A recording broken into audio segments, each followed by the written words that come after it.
오늘 비시디 안디옥에서 바울이 설교한 내용이 있기 때문에 좀 말씀이 깁니다. 그래서 그 설교 내용들은 간단하게 보고 선교의 입장에서 몇 가지 여러분과 함께 말씀을 나누고 기도 제목을 삼고 그렇게 기도하도록 하겠습니다. 오늘 13절부터 시작이 됩니다. 바울과 및 동행하는 사람들이 바브에서 배 타고 밤빌리아에 있는 버가에 이르니 요한은 그들에서 떠나 예루살렘으로 돌아갔다라고 이제 시작합니다. 우리가 지난주 보았지만은 안디옥에서부터 출발해서 실루기아에서 배를 타고 살라미로 가서 살라미에서부터 여러 회당에서 복음을 전하다가 밑에 바보까지 내려갑니다. 그 일정 가운데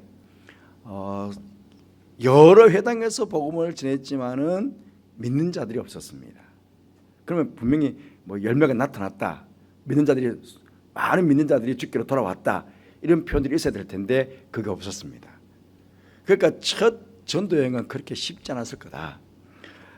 근데 성경은 없지만은 아마 이 바브에서 복음을 전하다가 바울은 채찍에 맞는, 이 두 사람이 바울과 바나바가 채찍에 맞는 그런 일들도 있었을 것이다 라고 추측합니다. 왜냐하면 그 바브에 지금 채찍 기념교회가 세워져 있기 때문에 아마 전성적으로 보면 바울이 바나바가 그곳에서 채찍에 맞았을 것이다 라고 우리가 볼 수 있습니다. 하지만 전도 열매가 없었지만 그런 하나님께서 그 가운데서도 총독이었던 스기오 바울의 마음을 움직여가지고 그 스기오 바울이 전하는 복음을, 바나바가 함께 전하는 복음을 듣고는 그가 믿게 되었다는 것입니다. 뿐만 아니고 바울을 일행을 회방했던 바예수라는 유대인 거짓 선지자죠. 그가 눈병이 생겨서 잠시 눈봉사가 되는 그런 이적들도 있게 되었습니다. 어쨌든 아마 바울과 바나바 또 요한까지 하나님의 이끄심을 받고 성령의 어떤 이끄심으로 또 성령께서 충만하게 감동을 주셔가지고 시작되어 있는 선교 현장이었지만, 선교의 여정이었지만 그 긴 여정 동안에 열매가 없었다 하는 것이 이 일행들에게는 큰 시험이 될 수도 있었을 것입니다.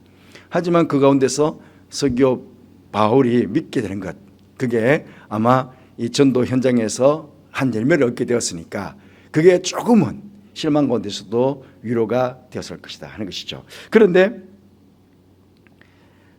바울과 함께 동행하는 사람들이 이제 바나바와 바울이 아니고 이제는 리더십이 바뀌었습니다. 바울과 그 일행, 이제 바나바가 이제 선교의 주체가 되어가고 있습니다. 그런데 바브에서 배를 타고 밤빌리아에 있는 버가에 이르렀다라고 합니다. 여기서 배를 타고 밤빌리아 버가까지 가게 됩니다. 여기가 밤빌리아 지역입니다. 밤빌리아 지역. 요 위가 갈라디아 지역입니다. 그래서 이제 요 두 지역을 1차 전도 여행지가 되거든요. 그런데 밤빌리아 여기 버가가 밤빌리아 전체주의 수도가 버가였습니다. 여기 굉장히 이제 요새라고 하기도 하고 어떤 제가 좀 설명을 드릴게요.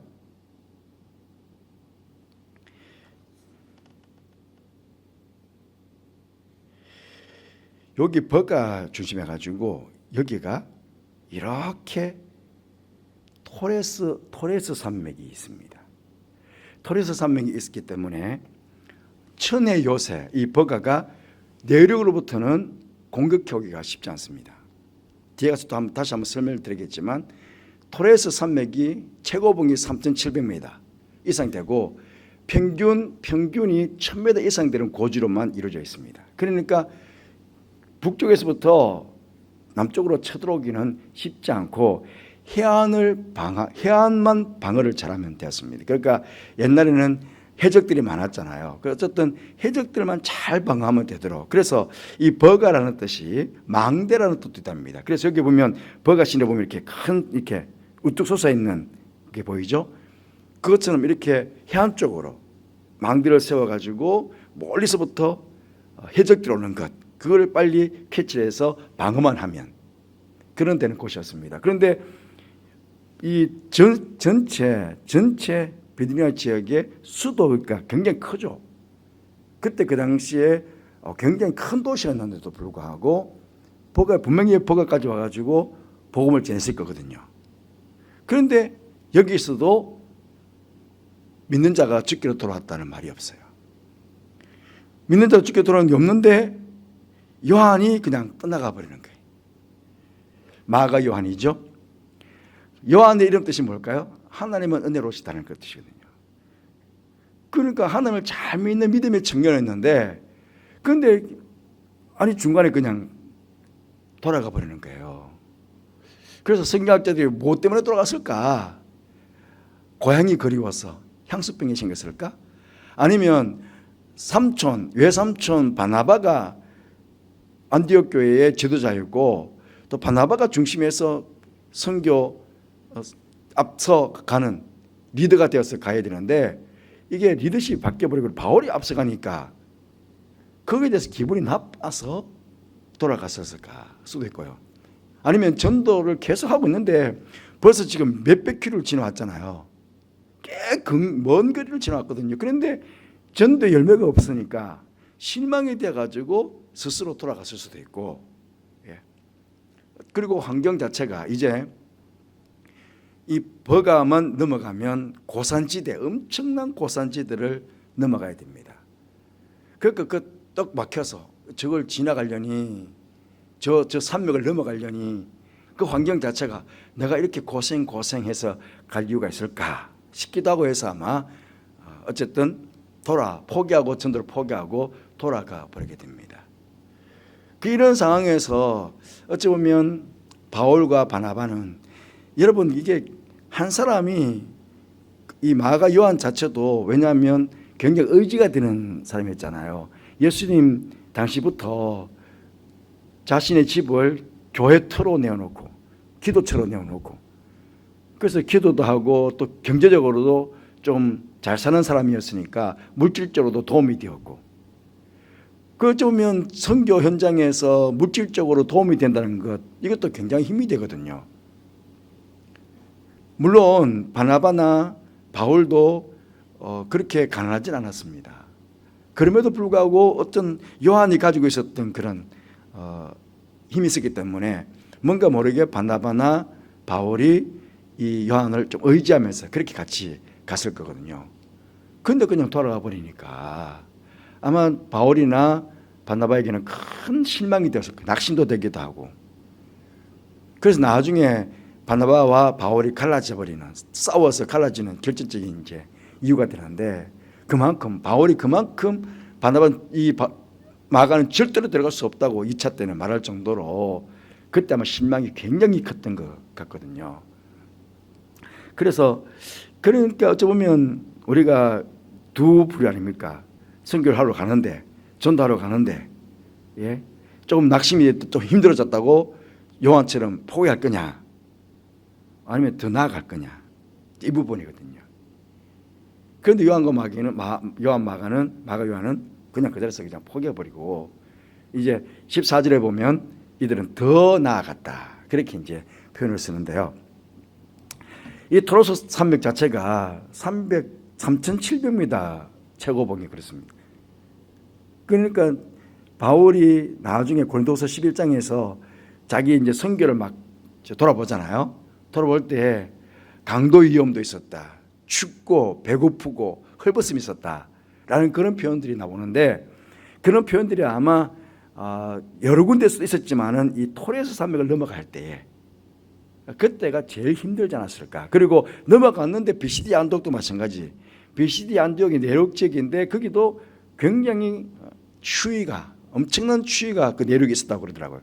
그러니까 아마 옛날에는 뭐 우리처럼 지금이야 파카를 입고 막 옷을 따뜻하게 보온하고 그러지만 옛날에는 그런 게 없었지 않습니까? 그리고 이들 자체가 따뜻한 지역에 있었거든요. 바나바도 그렇고 바울도 그렇고 따뜻한 지역에서 살았던 사람들이니까, 그래서 그 고산지대를 넘어가고 또 추위 있는 쪽으로 갔을 때 아마 굉장히 힘들었을 거다. 그 동남아시아 지역에 우리 노동자들이 우리나라 와가지고 겨울 보낼 때 굉장히 추위에 튼다고 그러지 않습니까? 뭐 인도나 그런 데는 영상 10도가 되는데 얼어 죽었다고 그러잖아요. 영상 10도인데 왜 얼어 죽어요? 그만큼 추위에 취약하다 하는 거거든요. 아마 그러니까 이 바울과 바나바도 굉장히 아마 기후 때문에라도 굉장히 힘들고 했는데, 어쨌든 강도, 이게 해적 로마 군인들이 해적들을 많이 소탕했는데, 소탕한 해적들이 이제 내륙으로 들어와 가지고 산맥으로 숨어 들어가 가지고 강도까지 하게 된 거예요. 그 로마가 이 강도를 몰아내기 위해서 세바스테 길을 아우구스투스, 그러니까 초대 황제가 길을 만들었대요. 로마 군인들이 진격할 때 항상 길을 만들잖아요. 로마로 향하는 길들을 만드는데, 그때도 이후에 길을 만들었는데, 이 버가, 안디옥, 이고니온, 루스드라로 통과되는, 여기 버가에서부터 비시디아 안디옥, 그 다음에 이고니온, 루스드라, 이렇게 연결되는 세바스테 길. 여기에 세바스테는 헬라어고 아우구스투스는 라틴어입니다. 위험자, 그러니까 초대 황제 이름을 따서 스테반 길인데, 이렇게 강도들을 물리치기 위해서 대도시를 연결하면서 로마 군인들이 다니는 길들을 만들었는데, 근데 바울 일행이 바로 로마 황제가 만들어 온 이 세바스테 길을 통해 가지고 복음을 전하러 가는 거예요.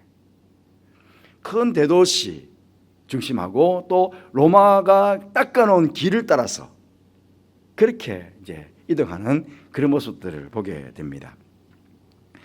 그래서 버가, 안디옥, 이고니온, 루스드라 이어지는 그 길 따라 우리가 1차 전도 여행이 이제 시작이 됩니다. 여기 보면 제가 아까 전에 말씀드린 대로 여러 번 여행하면서 강의 위험, 강도의 위험, 이 강도의 위험은 아마 산맥을 넘어가면서 그렇게 강도의 위험이 있었을 것이다 하는 것들을 보게 됩니다. 그런데 이제 버가에서 더 나아가, 저는 이 더 나아가가 이제 중요하죠. 요한은 포기해서 돌아갔지만 그들은 포기하지 않고 더 나아가. 13절, 14절 딱 두 구절이지만 그 상간에 벌써 한 버가에서부터 안디옥까지가 직선거리로 제가 해보니까 150km쯤 됩니다. 150km 그 상간에 큰 산맥이 놓여 있으니까 그 가는 길도 만만치 않았을 거거든요. 우리는 그냥 성경으로 쑥 지나가 버리지만 전도 여정은 굉장히 힘들었을 거다. 어쩌면 바울과 바나바에게 있어서는 그만큼 힘든 일이 없을 만큼 엄청난 고통의 여정이었을 것이다. 그리고 우리는 볼 수 있습니다. 이 비시디아 안디옥도 큰 도시입니다. 그런데 성경학자들은 이 비시디아 안디옥에 안식일에 회당이 들어갔대요. 여러분, 회당은 언제부터 생겼습니까? 회당은 이스라엘 백성들이 바벨론의 포로로 끌려갔을 때에 성전 제사를 드릴 수 없으니까 바벨론의 포로로 끌려갔던 사람들이 거기에 이제 회당을 짓고 거기서 하나님께 예배를 드리고 유대인 자기 이제 종족들에게 성경을 가르쳤던 곳이거든요. 그런데 이게 지금 비시디아 안디옥이 굉장히 터키 지역으로 보면 내륙이거든요. 그런데 원 유대인들이 그렇게 이동한 것이 아니고 바벨론의 포로로 갔던 유대인들 중에 일부가 비시디아 안디옥으로 이동했을 것이다. 그렇게 학자들은 보고 있습니다.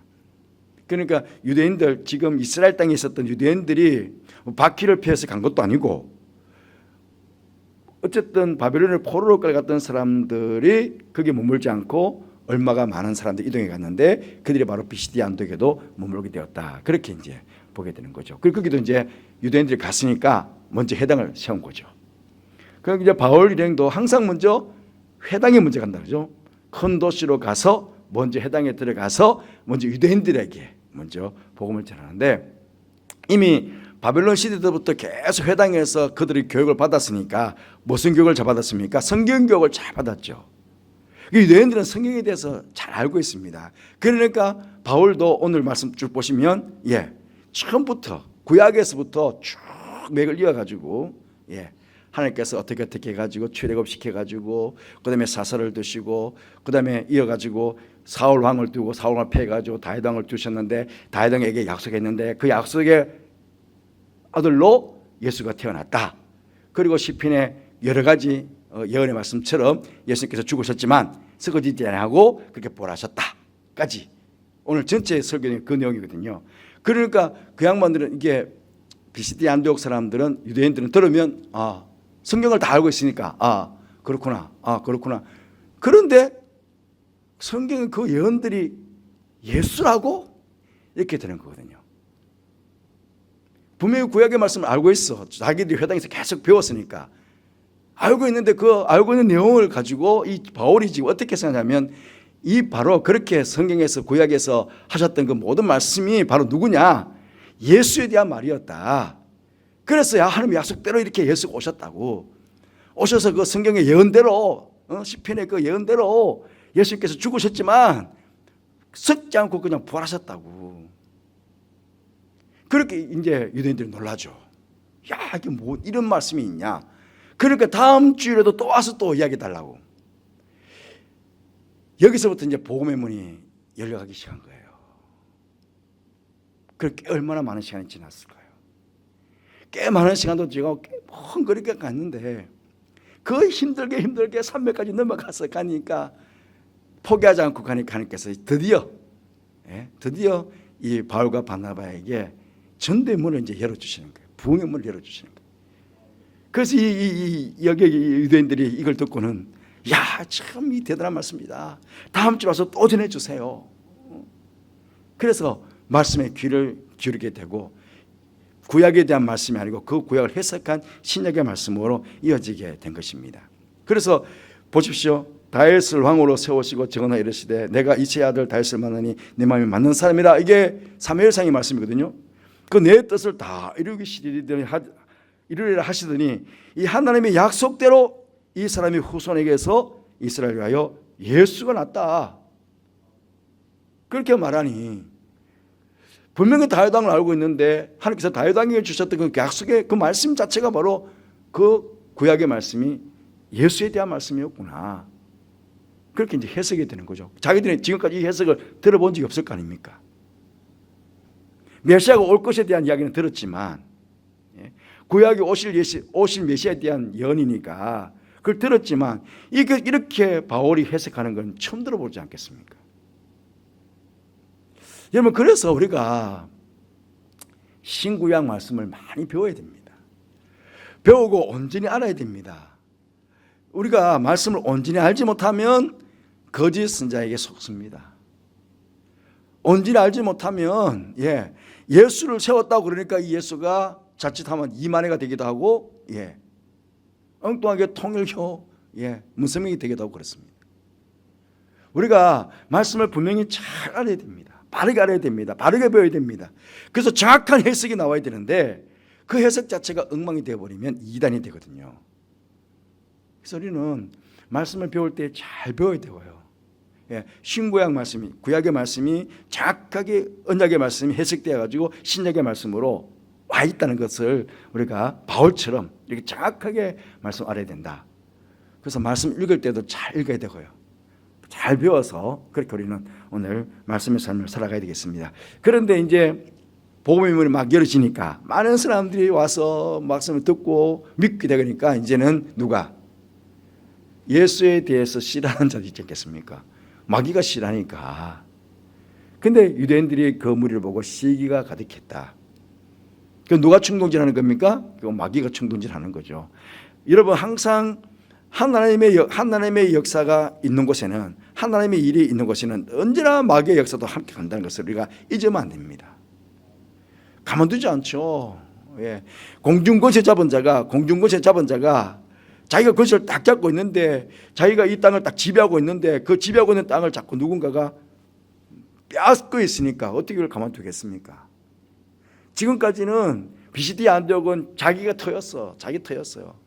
그런데 바울과 바나바가 와가지고 그 틀을 지금 견고한 마귀의 진을 무너뜨리면서 지금 복음을 전하면서 지금 구원받는 자들을 생성하니까 어떻게 마귀가 가만히 있겠습니까? 앞쪽에 비시디아 죄송합니다. 밤빌리아 버가나 거기서는 복음을 전해도 지금 믿는 자가 없었으니까 어떠한 일도 없었습니다. 그런데 비시디 안디옥가 와가지고 복음을 전하는데 막 사람들이 일어나고 막 그때 보니까 오늘 말씀 보니까 유대인 모든 사람들이 다 모였다 그러잖아요. 그 도시에 있는 비시디안 등이 굉장히 컸거든요. 그런데 그 많은 사람들이 와서 뭐 또 듣겠다고 또 듣겠다고 그러니까 그 유대인들은 대단히 시기가 될 수밖에. 지금까지는 자기들이 귀분이 되고 지금까지 자기들이 뭔가 권세를 누리고 있었는데, 그런데 뭔가 인기를 누리고 있었는데 뭔가 쓱 바울과 바나바 쪽으로 이게 가버리니까 시기가 하는 게 당연하겠죠. 그런데 바울과 바나바가 담대히 말하는 것이죠. 그래서 하나님의 말씀 마땅히 먼저 너에게 전할 것이로되, 그걸 항상 해당에 와서 전했으니까. 그런데 너희가 그것을 버리고 영생 얻기 합당하지 않는 자로 자차기로 우리가 이방인 에게로 향한다. 우리가 너희들 같은 종족이고 같은 민족이기 때문에 내가 너희들 복음을 전했지만 너희들이 이 복음을 버려버리고 영생 얻기를 합당하지 않는 자로 자처해버리니까 우리 이방인을 하겠다. 그래서 이제 이방인들에게 더 큰 복음을 전하는데, 그런데 이방인들이 막 듣고 기뻐하는 거예요. 듣고 기뻐하여 하나님의 말씀을 찬송하면서 영생을 주시기로 작정된 자는 다 믿더라 그랬습니다. 여기가 이제 우리가 굉장히 중요하죠. 여기가 어찌 보면 우리에게 큰 희망입니다. 왜냐하면 바울과 바나바가 복음을 전하지만 바나바와 바울이 사람을 영생 주는 거 아니거든요. 여러분, 우리가 예수 믿으면 구원받습니다. 그럴 때 믿는 것 주체가 우리가 아닙니다. 내가 예수 믿었어. 내가 구원받았다. 근데 내가 믿었기 때문에 구원받았다고 해서 그 믿음 주체가 내가 되는다고 생각할 수 있는데 절대로 내가 되는 게 아니거든요. 주님께서 믿음을 주셔야 됩니다. 제가 자주 설명드리지만 허물과 죄로 죽었는 사람이 어떻게 살아납니까? 허물 가지고 죽었다가 나 죽어 있는데 내가 살아나겠어 하고 살아납니까? 아니죠. 살려주셔야 반응하거든요. 그래서 영생의 주체는 하나님이시다. 우리가 할 수 있는 것은 누가 영생 받기로 작정된 자가 누군지를 우리가 알 수 없으니까 우리가 할 수 있는 것은 모든 사람들에게 복음을 전하는 겁니다. 예. 복음을 전하다 보면 그 중에 영생 얻기로 작정되어 있을 테니까, 그런데 그들이 이제 믿고 구원받게 되는 것이죠. 그러다 보니까 그 말씀이 두루 퍼지게 되는 것입니다. 그래서 우리는 때를 얻든지 못 얻든지 우리가 할 수 있는 것은 최선을 다해서 복음을 전하는 것. 이 사람이 만약에 영생 얻기로 작정된다면 말씀을 받아들여서 구원받을 테고, 아니면 뭐 끝까지 우리를 반대하고 대적할 테고. 그리고 반대하고 대적한다고 해서 실망할 이유가 없는 거죠. 아이고 이 양반은 뭐 영생 주시기로 작정 안 된 자인가? 그렇게 생각할 수도 있겠고요. 그런데 영생 주시기로 작정되지만 그 순간만큼 아주 때가 안 되어서 아주 연결이지 못해가지고 지금 반대할 수도 있잖아요. 바울이 사울 되었을 때처럼. 그래서 우리는 어쨌든 우리는 최선을 다해서 복음을 전한다 하는 것이 이 부분을 통해서 우리가 더 명확하게 할 수 있겠습니다. 이에 유대인들이 경건한 기부인들과 그 신의 율자들을 선동하여 바울과 바나바를 박해하게 하여 거기서 쫓아내게 됩니다. 부흥이 막 이루어졌는데 많은 사람들이 죽게 돌아왔는데, 그런데 박해에 못 이겨서 다시 돌아가야 됩니다. 그래서 이고니온으로 이제 내려가게 되는데, 두 사람이 그들을 향하여 발에 티끌을 떨어버리고 이고니온으로 갔다. 여기 발에 티끌을 떨어버렸다는 것은 무슨 뜻이냐면요, 예수께서 그런 표현을 쓰잖아요. 너와 우리 사이는 관계가 없다 이제. 철저하게. 완전히 지금 유대인들 중에서도 복음을 대적하는 유대인들에게 향해서 발에 티끌을 떨어버려. 다 알죠. 그 유대인들, 자기를 박해하고 싫어하는 경건한 기부인들, 경건한 기부인들이지만 사실 경건한 자를 붙이면 안 되죠. 기부인들, 유력한 자들, 복음을 대적하는 자들, 박해하는 자들, 그런 자들에 대해서 너희들과 관계없다고 하는 상징적인 행위죠. 그 발에 티끌을 떨어버리고 갔지만 다음에 또 옵니다.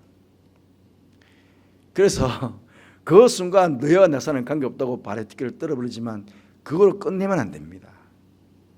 나중에 다시 바울이 2차 복음을 전할 때 다시 돌아옵니다. 또 오고 또 오고. 처음에는 너무 박해가 심하니까 너하고 나랑 관계없어 끊을 수 있지만, 그러나 또 기회가 있으면 또 복음을 전하고 또 복음을 전하고 하는 일들이 바로 우리가 해야 될 일들이다 하는 것들을 기다리게 됩니다. 그런데 중요한 건 뭐냐면 그렇게 박해를 받고 거기서 쫓겨나다시피 나가지만은 제자들은 기쁨과 성령이 충만하더라. 누가? 이거는 바울과 바나바가 아니고 이미 비시디 안디옥에 제자들이 생긴 겁니다. 복음을 전해가지고 제자들이 생겨서 그들이 바울과 바나바는 떠나가지만 예수 믿는 것에 대해서 박해가 있지만 그런데 제자들 안에는 예수를 믿어서 영식 얻게 되어서 이게 너무 기뻐서 기쁨과 성령이 충만한 제자들이 나오게 되었다는 것입니다. 그래서 우리가 이걸 볼 때에 계속해서 복음을 전해야 된다. 박혀 있으면 더 열심히 더 최선을 다해서 왜? 복음의 문은 전도의 문은 하나님께 데려가실 거니까 스스로 막 실망되고 낙심되고 할 이유가 없다. 왜? 하나님께 하실 일이니까 내가 할 수 있는 한 바나바 바울처럼 최선을 다하자. 나중에 여러분 특히 이제 가볼 기회가 있거든요. 이제 이고니온부터 해서 내일 다음 주로 또 보게 되겠지만은 이렇게 뜨거운 지역을 저희는 6월달에 갔으니까 굉장히 뜨겁더라고요. 아니면 겨울 갔으면 굉장히 추웠을 테고. 그런데 그 먼 길을 바울이 걸어서 갔으니까요. 그래서 얼마나 고생했었을까, 얼마나 힘이 들었을까. 그런데 그 힘든 일을 마다하지 않고 끝까지 그 복음을 전하는 바울에 있었기 때문에 오늘 우리가 그 예수의 복음을 듣고 우리가 지금 이렇게 구원받는 자가 되지 않겠습니까? 어쩌면 우리는 참 복음의 빚진 자입니다.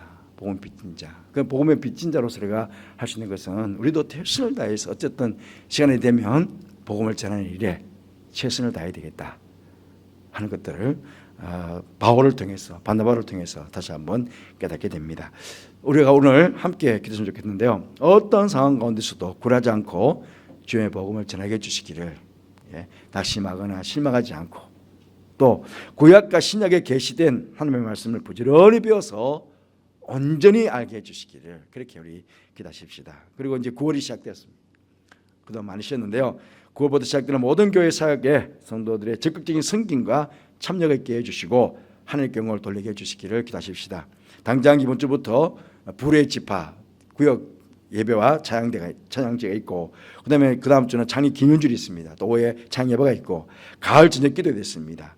새생명 전도는 어제 1박 2일 오늘까지 수련을 가졌습니다. 열심히 어제 우리 새생명 전도 기도했거든요. 전도단들. 또 내일부터 넓푸른 대학 문화교실도 이어지고요. 청년부 수련도 있고 또 비전트까지 많은 일들이 있습니다. 이 일들 가운데 열심히 참여할 수 있는 분들은 참여하고 섬겨야 될 사람들 섬기고 그런 가운데 하나님께 영광을 돌려드리는 한 달이 될 수 있도록 그렇게 기도했으면 좋겠습니다. 오직 주의 사랑에 매여 찬양 이후에 우리 함께 기도하십시다.